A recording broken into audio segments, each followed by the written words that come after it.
to another edition of your Chamber at Work, a program that focuses on businesses, nonprofits, and programs in a 14-area community surrounding Haverhill. My name is Beverly Donovan. I'm the president of the Greater Haverhill Chamber of Commerce, and it is my pleasure to introduce three special guests to you today. First up, we have Doug Sparks of Merrimack Valley Magazine. Welcome, Doug. Hey. How are you? I'm doing great. Good. Why don't you tell our viewers a little bit about yourself and a little bit about the magazine? Sure. My name is Doug Sparks. I'm the managing editor of Merrimack Valley Magazine, and we serve basically cities and towns along the river, from Manchester, New Hampshire, all the way looping around to Nashua, Haverhill, Lowell, Lawrence, Andover, Salisbury, anyone along the river. Wow, it's a big coverage area. Yes, yes. With a great, a great area with a rich cultural tradition, a rich historical tradition, and a lot going on right now in terms of the community and industry and growth, as you know, living in Haverhill. Absolutely. All up and down the river. Yes. Great to see. Tell me a little bit about what a managing editor does. Yeah, so sort of traditionally they would say a managing editor is like a traffic cop, where you just guide writers, photographers, copy editors, fact checkers, editors-in-chief, all these different people, and make sure everybody's getting what they're supposed to be getting. Mm-hmm. We're a small magazine, so it's a little bit like I'm a traffic cop, but also driving the cars at the same time, because I also write for the magazine and even do some photography and do fact-checking and some copy editing and things like that. So it's a little bit different than what a standard managing editor would be. Sure, you're wearing all the hats. All the hats, but kind of typical for a smaller company, which is nice because it's dynamic and it's fun and every day is different. Yeah, absolutely. Yeah. Well, we get the magazine at our office, and I just love the stories in there, and it really is sort of a all good news kind of a thing. So tell me some of the stories that you've run, and what are your favorite things to focus on? So, well, maybe if you don't mind, I can kind of tell you how I got involved with the magazine, because it'll lead to at least my favorite story to write. Is the only reason why I'm sitting here in this chair. Okay, go for it. So I grew up in Chelmsford. And I was the editor of the art and literary magazine. Then I went off to college, and I was the editor of the college newspaper, sort of stayed in publishing, but my background was in English, and I wanted to be an English teacher. And sort of never in a million years would have figured I'd be writing or editing for a living. Teaching would make sort of more sense. Yeah. So I lived in New York for a time, and then kind of wound my way back here, and was looking for a job as a teacher, but just sort of doing odd jobs. And for some time I was a medical writer. I was working in the medical industry, and that job fell through, and I was without work. And I just decided that as my goal is I would get up every day at 6 in the morning, and I would do something. And I wanted to find a teaching job, but I would do anything. So I was an extra in films, I raked leaves, I did anything I could just to sort of pay the rent. And then one of those things that I looked to do was to maybe write for a living. Sure. So I wrote to Emily Provo, the editor-in-chief of the magazine, before me, and sold her an idea for a mushroom hunting article, because one of my hobbies was mushroom hunting. Now, it turns out the publisher hates mushrooms. A lot of people hate mushrooms and they're afraid of them. He thought it was the weirdest idea in the world, but nobody had ever run anything like that before, and it was just kind of different. So they took it. And then I started working with them, and then they would, it ended up being, I think, almost 2 years before we actually published the mushroom hunting article. But I developed a relationship with the editor, and she would say, hey, you want to write about the roast beef sandwich? So I did something on the roast beef sandwich. She wanted to know if I wanted to write about maple sugaring and sugar houses, which is fantastic. So I went to Amesbury and spent some time with the Vedrani brothers, who have this great sugar shack out behind their house, and I spent 2 days with those guys. And I continued to write for the magazine, and then Emily Provo, the former editor-in-chief, decided to move on, but she was my mentor. I'd worked with her a lot. And she sent out a message looking for people to edit the magazine. And I wrote to her, never thinking in a million years that this would be something that they would go for, someone like me. And she wrote back and she said, I think this is actually ideal for you, because one of the things that makes a good editor and writer, I think, is having diverse life experiences and having done all kind of weird jobs and things like that, because you've been in all these different places. So once again, yeah, sure, they're never going to take me in this role, but I interviewed and ended up, getting kind of the job of a lifetime for someone like me, for someone who loves writing and loves editing and loves culture. just really, really lucked out and got into the chair last June, and my life has changed since then. Excellent. Well, congratulations Thank on you. that. I do think one of the things that is most exciting about the magazine is such a wide variety Yes. of things for people to read and learn about and enjoy, Right. or maybe spark some interest that they didn't even know they had. I mean, who knew mushroom hunting? Right. You never know. Well, this is one of the goals, right, is because we cover all this stuff, and we always want the article to be something like, I'm not interested in mushroom hunting, I'm not interested in the roast beef sandwich, I'm not interested maybe even in some of the stuff like, we're doing something in March on digital healthcare. Some people like digital healthcare, that's interesting, and some people, it's not good. At least initially they're going to say, this sounds a little dry. Yeah. So the goal is, how do we make that person who initially says, this isn't going to be interesting to me, to get involved and say, wow, there's actually a lot going on here. And the first thing goes beyond the writing. The first thing is the photography. And Right. the magazine has great Absolutely. photographers. So if we can get great photography or something, then people read, they start to learn a little bit, and then they get into the story where we want people to say, wow, there's this whole world, there's these things going on beyond the surface that you would never think about.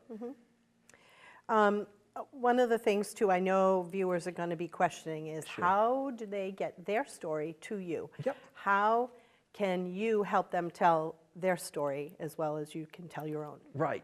It's chaotic. There are so many different ways we get stories. Sometimes I'm just talking with people, sitting in a coffee shop, and somebody mentions something, we think of something. Sometimes people write to me and email me with suggestions, or they write to the publisher, Glenn Prezano, with suggestions. We're out there looking and thinking all the time, so I'm just monitoring Facebook and Twitter and social media, meeting local business owners, meeting local artists, going out and eating at restaurants, and just whenever I get the chance, just trying to find people who might have an interesting story to tell. And then a lot of the ideas come from the writers. So we have a really great pool of freelance writers, and they're out there thinking all the time. And some of them are interested in history, some of them are more interested in business, some of them are interested in politics, some of them are interested in gardening, design, decor, all these different things, and their ears are always open for good ideas, and they'll bring things to us. Excellent, excellent.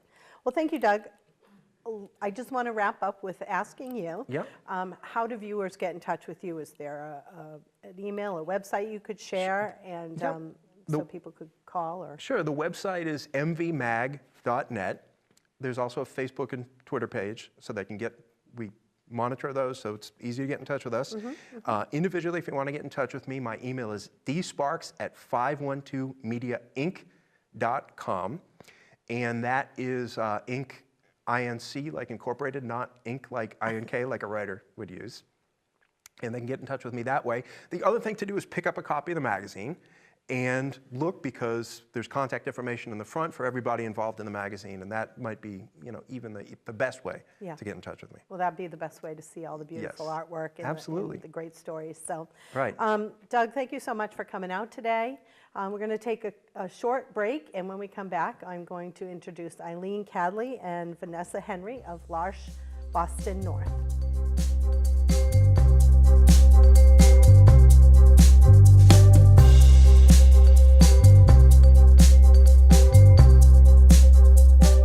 And we're back. And our next guests are Eileen Cadley and Vanessa Henry of L'Arche, Boston North, formerly L'Arche Rinicon. Welcome, ladies. Glad to have you here. Tell me a little bit about L'Arche and what's your mission? So the mission of L'Arche, it's people with and without the intellectual disability sharing life together in homes.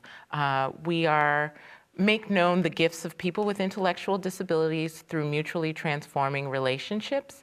So we have 4 homes in the Haverhill-Bradford area where we live as a family together under one roof and share in this mutual relationship. Excellent, excellent. And who does L'Arche support? I know you mentioned with and without intellectual disabilities. Is that the main thing, the only thing?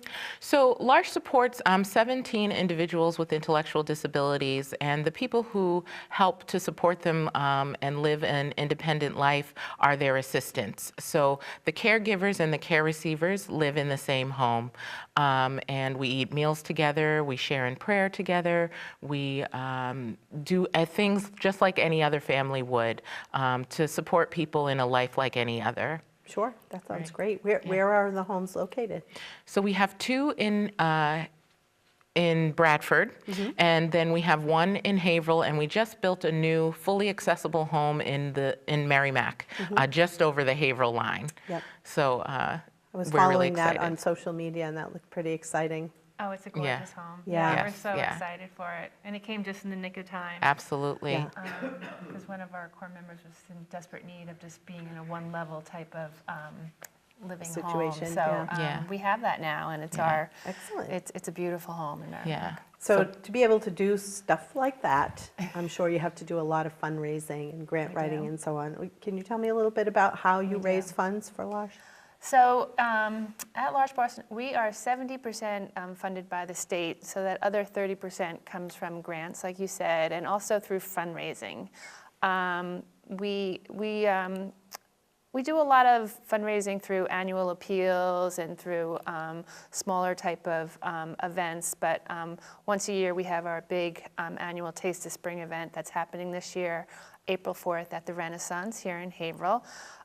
It's a really fun event. It's where we really reach out to the community and the different restaurants and food vendors in the Merrimack Valley, and we ask them to come and support and to be our food vendors at the event so that people can come in and sample different foods from these different restaurants. It's a great time of year after the winter when everyone's been like home and, you know, afraid to get out and everything. That's why we call it the Taste of Spring. And this year we're reaching out to some different food vendors too. So we're really excited this year. Switch it up a Yeah, bit, to switch yeah. it up a little bit and everything. We're going to have Carolyn's Farm Kitchen, who is a local woman. I think she's been at the Haverhill Farmers Market. She has, yeah. And she's volunteered to be one of our food tasting tables. Hills Home Market, they reached out to us. They want to come back to Haverhill. They did the Christmas stroll, and they want to come back to our event and just showcase what they have. They're a food home delivery organization, so they're coming as well.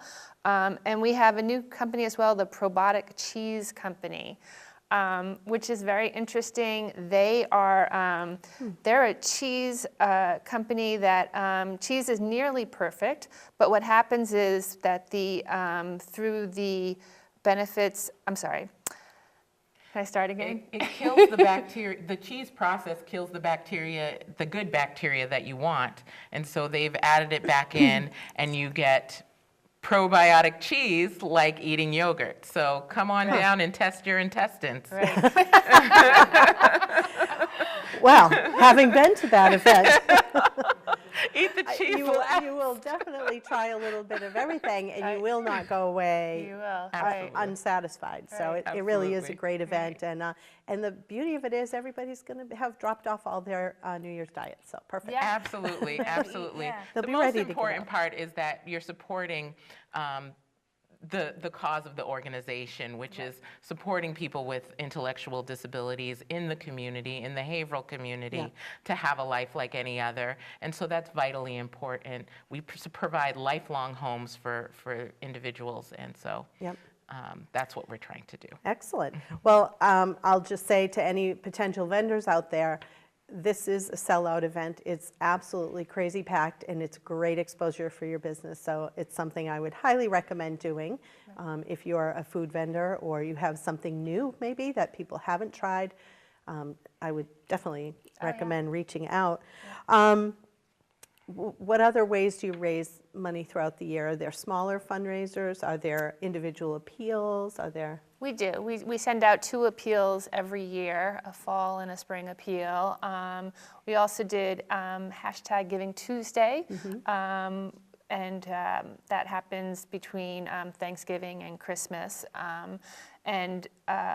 We just have a lot of good supporters throughout the year that just give generously. And if anyone's interested in learning more about L'Arche so they can get to know us and they want to know, like, you know, how they can give to L'Arche, they should contact us at our website is www.l'archebostonnorth.com. That's L'Arche. I'm sorry, .org. Yeah, we'd love to talk to you about our organization. Excellent. And everything. Yeah. Yep. Do you have volunteer opportunities for people as well? Absolutely. We love to for people to give monetarily, but we also love people to give of their time and talent. And L'Arche welcomes people of varying backgrounds to give in that way. We have people who come and are just buddies for the folks that we serve. We have people that come and just make a dinner. We have volunteers that help do art with people. Some folks come and volunteer and help us in the office to do things as small as shred paper and as big as help us with graphic design. So there's a wide range of opportunities to get involved with our community. Excellent, excellent. Well, I thank you both for coming on the show today and telling people a little bit more about what you do and how to get involved.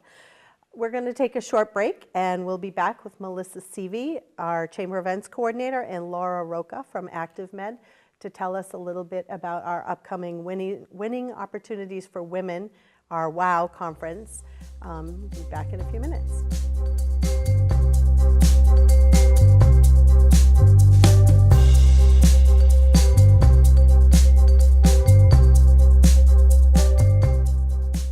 Welcome back. Our final segment today is about our Winning Opportunities for Women, or WOW Conference. Here with us today to talk about the WOW Conference are Melissa Seavey, our events coordinator here at the Chamber, and Laura Roca from ActiveMed. Both ladies are on our WOW committee. So welcome. Let's hear about WOW. Well, for the past 20 years, the Greater Haverhill Chamber of Commerce has been assembling the Merrimack Valley's leading professional women to have this Winning for Opportunities for Women conference, better known as the WOW Conference. It has been a fabulous conference full of inspiration, growth, networking, camaraderie, and, of course, fantastic food and great shopping.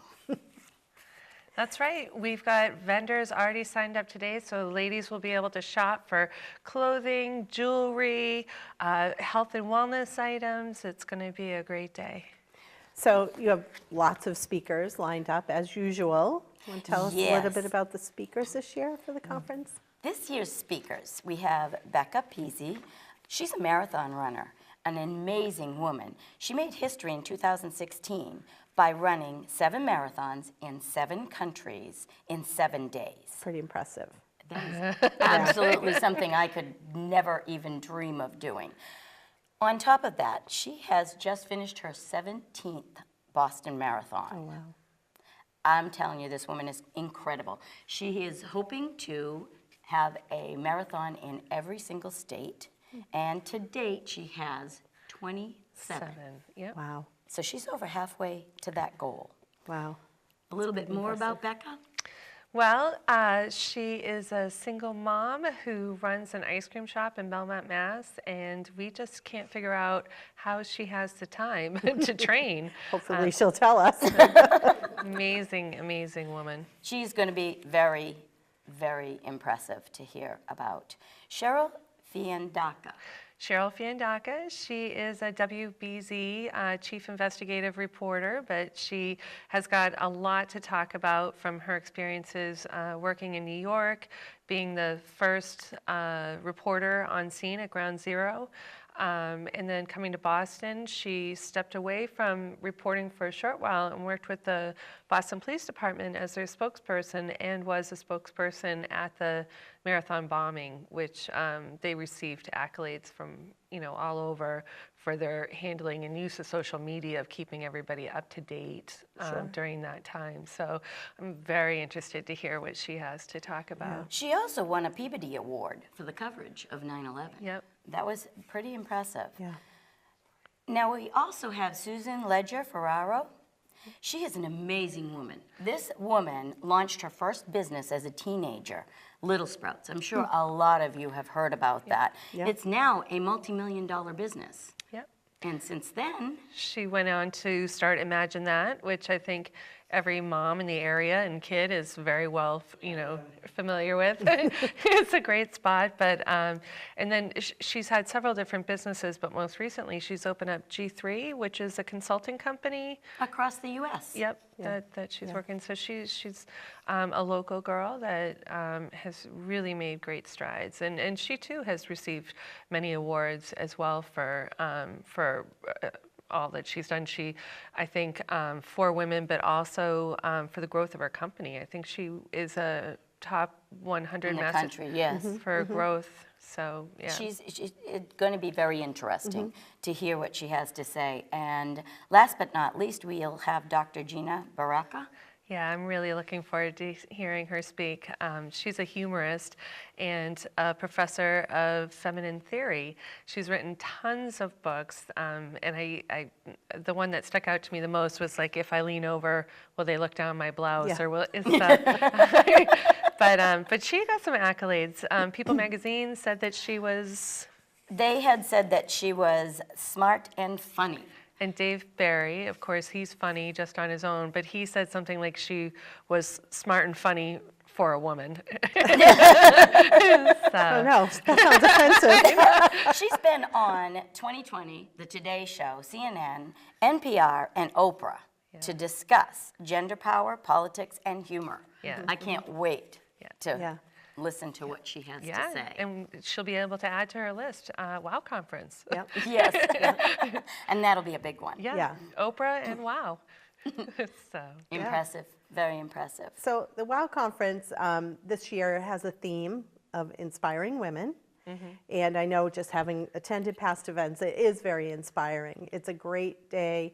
Come with your friends, your coworkers to sort of relax a little bit.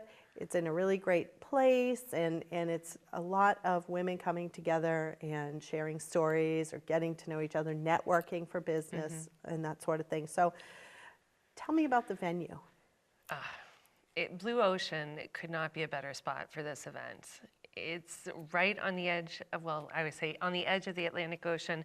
When you walk in there, sometimes you don't even know that you're in a building. You feel like you're on a ship. It's just panoramic views of the ocean. It's beautiful. The waves come up and hit the windows. It can be so unbelievably impressive with all of the panoramic view of the ocean. You've got all three sides of the building. Where we eat is absolutely the most beautiful view, and it has quality sound, exceptional food, and it holds 300, and it sells out. Yep, that we are encouraging people to register early, make sure that they guarantee a seat. We've got an early bird special until March 15th for $89, where after that it'll be $99, but that includes breakfast, lunch, which is my favorite part, as you know. Always. Sea Glass is the restaurant there that's associated with the Blue Ocean Music Hall, and the food is just so fantastic. So, Excellent. How do people get tickets if they'd like to attend? easy. They can go online at haverhillchamber.com. They can call the chamber, 978-373-5663.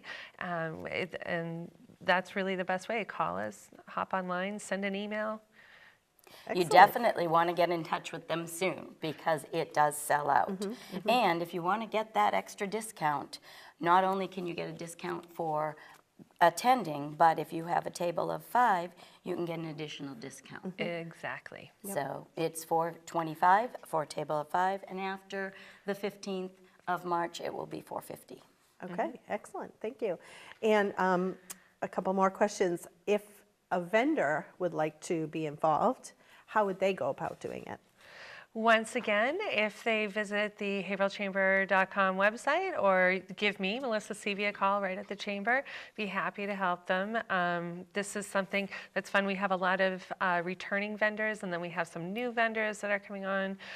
We have some dessert vendors that we're highlighting, so we're very excited to be able to offer treats and sweets. Excellent. So one last time, the date, the time. April 14th, it is from about 8 o'clock in the morning to about 3 o'clock in the afternoon. And April 14th is Good Friday, and to make sure everybody knows that we are serving fish as well as other things, and we hope that they'll be able to join us. Excellent. A little bit more. Sure, Remember, yeah. there is going to be shopping. There's going to be raffles. We Raffles. are going to have tips for the day throughout the event that will give women ideas on networking, ideas on style, ideas on health. So there'll be plenty of tips. There's opportunities to advertise in the program.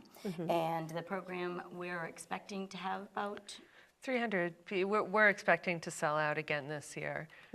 So it's a great opportunity to market and promote your business. Excellent. Thank you so much for joining us today. I know the WOW Committee does a ton of work to get ready for this event. It's a great annual event, and I want to thank you for your hard work.